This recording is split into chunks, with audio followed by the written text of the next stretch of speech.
delegates from more than 30 countries are meeting right now in the Swiss town of Montreux to discuss ways to end the bloodshed in Syria.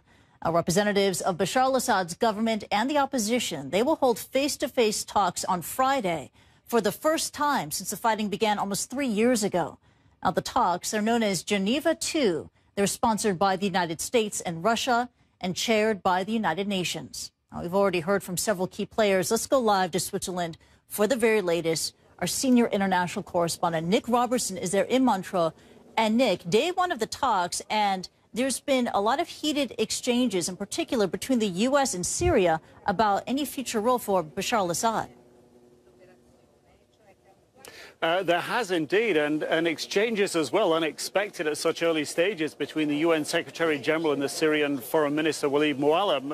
Walid Muallim, as with all the keynote speakers here, had about 20 minutes, was given 20 minutes for his address. He got up to 22 minutes. Ban Ki-moon interrupted him and said, look, you're going to have to tighten this up. And he said, I'll just be a few more minutes. Ban Ki-moon had to interrupt him again, and he said, well, I just need another sentence. And so it went on. 34 minutes the Syrian foreign minister spoke for, very critical of the Syrian opposition, terrorists he called them, critical of Arabs from the region, critical of his neighbors, critical of Turkey, and critical of the West, criticizing John Kerry specifically by name for suggesting that the Syrian President Bashar al-Assad cannot be a future part of the transitional government that the talks here have come to agree upon, if you will, although the prospect of that looks some way down the road.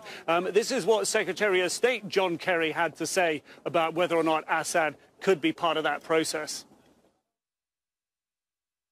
For a transition government means that government cannot be formed with someone that is objected to by one side or the other. That means that Bashar al-Assad will not be part of that transition government. There is no way possible in the imagination that the man who has led the brutal response to his own people could regain the legitimacy to govern. Now, we've been told to expect this process to be very long. The beginning of a political process is how it's been described. Just getting these, the Syrian opposition, the Syrian government in the same room is an achievement, is what we're told. Patience and perseverance is what will be required. The talks really not expected to give a result anytime soon. Weeks, months, maybe even further away, Christy. The aim is ambitious, but expectations there are low. Nick Robertson joining us live from Montreux, Switzerland. Thank you.